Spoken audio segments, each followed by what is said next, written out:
If you like, Mrs. Stevens, I could bring in some more cuttings for you. Thank you, Miss Kenton.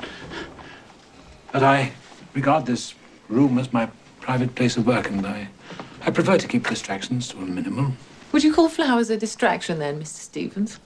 I appreciate your kindness, Miss Kenton, but I prefer to keep things as they are. Oh, and since you are here, there is a matter I wanted to mention to you, just a small matter.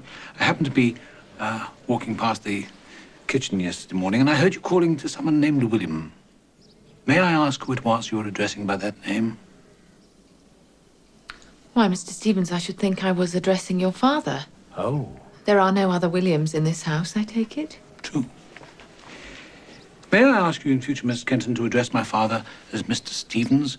And if you are speaking of him to a third party, you may wish to call him Mr. Stevens Senior to distinguish him from myself. So I would be most grateful to you, Miss Kenton. I don't quite understand what you're getting at, Mr. Stevens. I am the housekeeper in this house, and your father is the under-butler. In other houses, I was accustomed to address the under-servants by their Christian names. Miss Kenton, if you would stop to think for a moment, you would realize that how inappropriate it is for one such as yourself to address as William someone such as my father. Well, I'm sure, Mr. Stevens, it must have been very galling for your father to be called William by one such as myself. Miss Kenton, all I'm saying is that my father is a person from whom, if you wish to be more observant, you may learn many things. I'm most grateful for your advice, Mr. Stevens, but do, please, tell me just what marvellous things might I learn from your father.